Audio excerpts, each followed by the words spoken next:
Lost Islamic History podcast. Today we're going to talk about one of the most amazing, wonderful, beneficial, and important inventions of all time.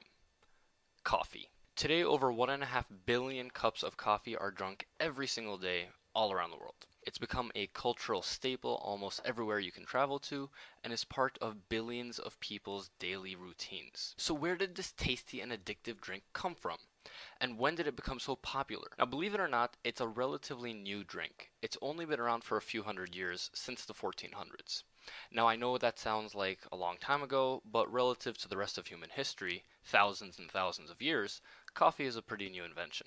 So where did it come from? Well, the legend goes that somewhere in Ethiopia, or maybe Yemen, there was a goat herder who realized that every time his goats ate beans from one particular tree, they had a lot of extra energy and were jumping around all over the place, and generally acting pretty crazy.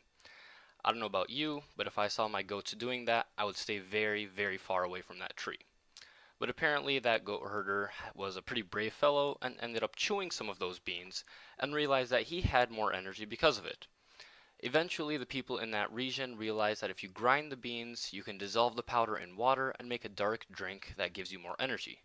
Thus, coffee was born. Now, that story may or may not be true, but what's important is that during the 1400s, this new drink began to be pretty popular in Yemen. They called it qahwa, based on the Arabic root word qaha, which means having no appetite, because this drink tended to dull one's desire for more food.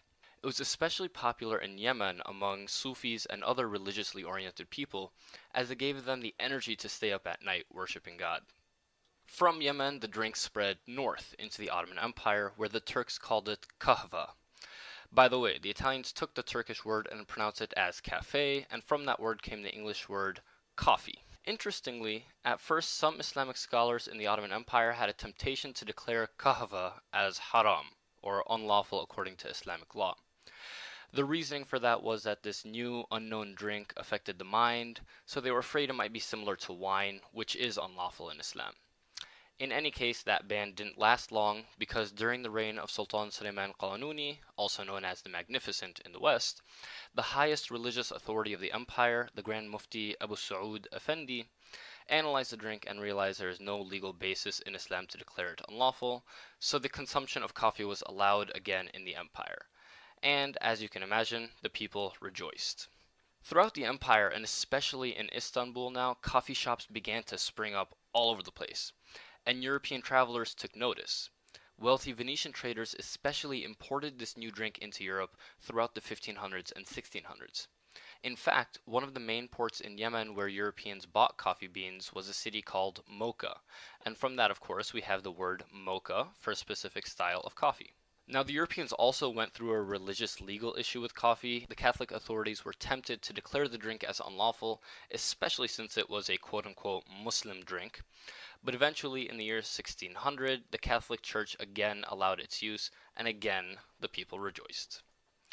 Now, probably the most important impact of coffee in history was the fact that it helped pull Europe into the Renaissance and Enlightenment eras.